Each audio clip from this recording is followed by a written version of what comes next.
जय हिंद दोस्तों, राजीव जीके के इस YouTube चैनल में आपका हार्दिक स्वागत है।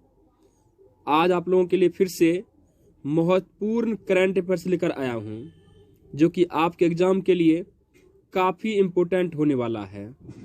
तो आज का पहला प्रश्न है, हाल ही में किस राज्य सरकार ने ID प्रूफ के बिना ही टीकाकरण की अनुमति दे दी है? तो ऑप्शन आपके सामने है, 1 उड़ीसा, 2 पश्चिम बंगाल, 3 राजस्थान, 4 पंजाब। तो आपका सही आंसर है 1 उड़ीसा। अब थोड़ा उड़ीसा के बारे में जान लेते हैं। उड़ीसा, जिसकी राजधानी भुवनेश्वर है, यहाँ के चीफ मिनिस्टर नवीन पटनायक जी हैं और यहाँ के राज्यपाल गणेशी लाल है और यहाँ के चीफ जस्टिस S मुरलीधर है। थोड़ा इसके बारे में और जानते हैं। भीतरकनिका और सिमलीपाल नेशनल पार्क उड़ीसा में ही है, जो कि काफी इम्पोर्टेंट है। सतकोसिया टाइगर रिजर्व ये भी उड़ीसा में ही है। यहाँ एक योजना की शुरुआत किया गया है जिसका नाम है गरिमा नामक योजना। उड़ीसा हर साल 1 अप्रैल को उत्कल दिवस मनाता है और यहाँ एक पहल की शुरुआत किया गया है जिसका नाम है स्वच्छ बिंदु सागर पहल। चलते हैं आगे। प्रश्न नंबर दूसरा है, हाल ही में BPCL Bharat petroleum corporation limited के CMD के रूप में किसे नियुक्त किया गया है? तो ऑप्शन आपके सामने है, A Arun Kumar Singh, B Geeta Mittal, C Sunit Sharma, D none. तो आपका सही आंसर है A अरुण कुमार सिंह।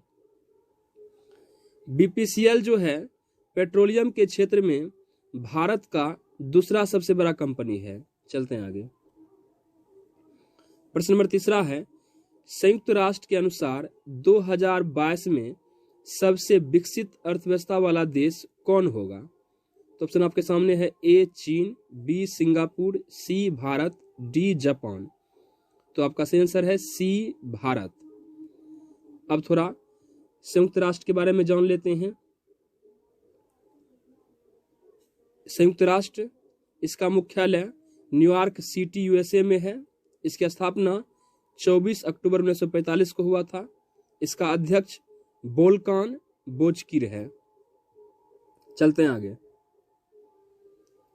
प्रश्न नंबर चौथा है, हाल ही में चाइना ने किस देश को क्वाड में न शामिल होने की धमकी दी है? तो ऑप्शन आपके सामने है, A Nepal, B Pakistan, C Bangladesh, D Sri Lanka.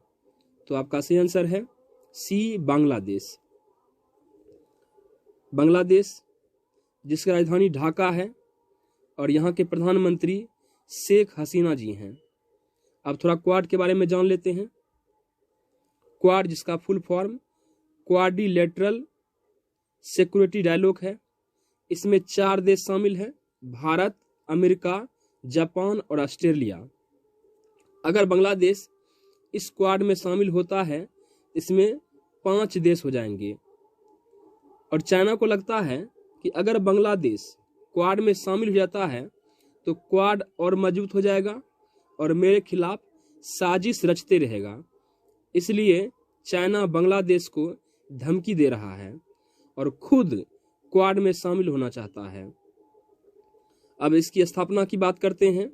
इसकी स्थापना 2007 में ही हो गया था, लेकिन इसका पुनर्गठन 2017 में किया गया।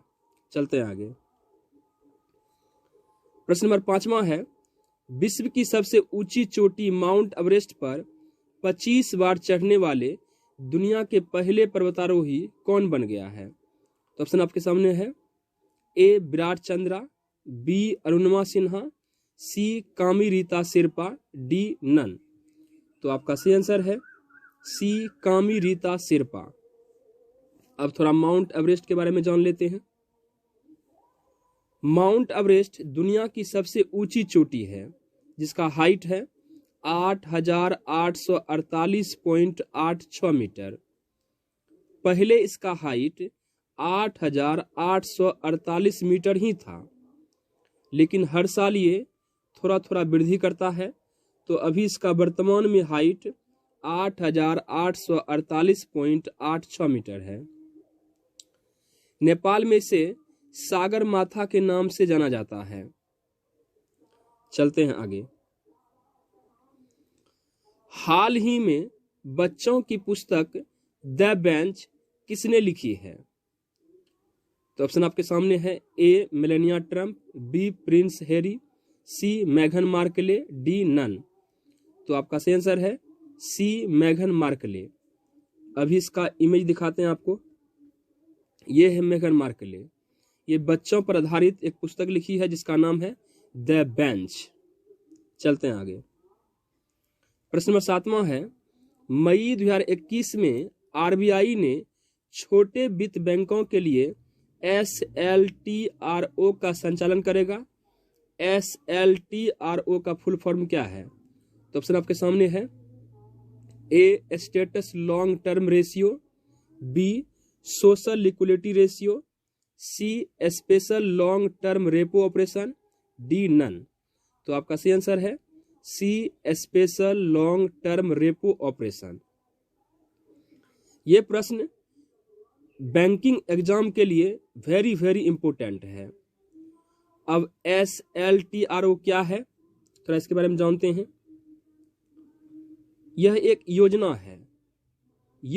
इस योजना के तहत आरबीआई ने बैंकों को रेपो दर पर 1 से 3 साल तक फंड को उधार लेने की अनुमति देता है। आरबीआई द्वारा लघु और सूक्ष्म उद्योगों को सहायता प्रदान करने के लिए इस उपकरण का इस्तेमाल किया गया है। चलते हैं आगे। प्रश्न नंबर 8वां है, हाल ही में किस संगठन ने चेकमेट कोविड पहल की शुरुआत की है? तो ऑप्शन आपके सामने है, ए अंतर्राष्ट्रीय शतरंज महासंघ, बी अखिल भारतीय शतरंज महासंघ, सी उत्तर प्रदेश शतरंज महासंघ, डी नन। तो आपका सही आंसर है बी अखिल भारतीय शतरंज महासंघ। अखिल भारतीय शतरंज महासंघ को शॉर्ट में AICF भी कहते हैं। AICF जिसका फुल फॉर्म होता है ऑल इंडिया चेस फेडरेशन। इसका अध्यक्ष है संजय कपूर जो कानपुर से हैं। इसका मुख्यालय चेन्नई में है। इसकी स्थापना 1951 को किया गया था। अब ये चेकमेट कोविड पहल है क्या? जैसा कि आप जानते हैं, कोविड की वजह से कोई भी स्पोर्ट्स आयोजित नहीं किया जा रहा है। इवेंट जो चेस होता है उस पर भी काला साया मंडरा रहा है। ऐसे में जो चेस खेलने वाले खिलाड़ी या उस प्रोफेशन से जुड़े हुए जो लोग होते हैं उसको अपनी जीविका चलाने में कठिनाई हो रही थी। तो इसलिए चेकमेट कोविड पहल की शुरुआत किया गया। इसमें जितने वर्कर्स हैं उसको चेकमेट कोविड पहल के द्वारा कुछ फाइनेंशियल हेल्प कराया जाएगा। चलते हैं आगे। इसमें सभी खिलाड़ी आपको दिख रहा होगा और सबसे आगे विश्वनाथ आनंद जी हैं जो चेस के प्रथम विजेता हैं। चलते हैं आगे। प्रश्न नंबर 9 है, विश्व भर में चोरी की गई सांस्कृतिक संपत्ति की पहचान करने के लिए हाल ही में किसने ID आर्ट नामक ऐप लॉन्च किया है? तो ऑप्शन आपके सामने है, a world bank, B NITI Aayog, C interpole, D none. तो आपका सही आंसर है सी इंटरपोल। अब ये क्या है? तो किसी भी देश में अगर कोई सांस्कृतिक संपत्ति चोरी हुई है तो वो इसके माध्यम से खोजी जा सकती है। किसके माध्यम से? ID आर्ट नामक ऐप के द्वारा। इंटरपोल एक इंटरनेशनल एजेंसी है जिसने क्या किया है, इस ऐप पर एक ऐसी सुविधा दिया है कि आप अपनी खोई हुई संपत्ति की जानकारी वहां पर दे सकते हैं। जब जानकारी वहां पर देंगे तो इन फ्यूचर वो चीज किसी भी देश या किसी लोकल एरिया में मिलता है तो उसको संबंधित व्यक्ति तक पहुंचाया जाएगा। तो इसका सही आंसर आपका है इंटरपोल। अब थोड़ा इंटरपोल के बारे में जान लेते हैं। इंटरपोल इसकी स्थापना सितंबर 1923 को किया गया था। इसके सदस्य देश 194 हैं। इसका मुख्यालय फ्रांस में है और इसका अध्यक्ष किम जोंग यंग है। चलते हैं आगे। आज का अंतिम प्रश्न, हाल ही में किसे यूनेस्को के द्वारा विश्व प्रेस स्वतंत्रता पुरस्कार के लिए चुना गया है? तो ऑप्शन आपके सामने है, ए रंजीत सिंह, बी मारिया रेसा, सी कृति करंत, डी नन। तो आपका सही आंसर है बी मारिया रेसा। अब थोड़ा यूनेस्को के बारे में जान लेते हैं।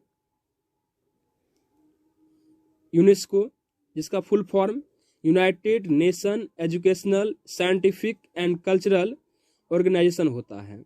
इसका मुख्यालय फ्रांस पेरिस में है। इसकी स्थापना 24 अक्टूबर 1945 को हुआ था। इसके अध्यक्ष हैं आंद्रे अजोले। अब ये मारिया रेसा जो है यह फिलीपींस की रहने वाली है और यह एक फियरलेस पत्रकार है जिसे यह पुरस्कार दिया गया है, विश्व प्रेस स्वतंत्रता पुरस्कार। तो आज के लिए बस इतना ही। तब तक के लिए जय हिंद, जय भारत। मिलते हैं अगले वीडियो में। अगर ये वीडियो आपको अच्छा लगता है तो इसे लाइक, शेयर, सब्सक्राइब और कमेंट जरूर करें। धन्यवाद।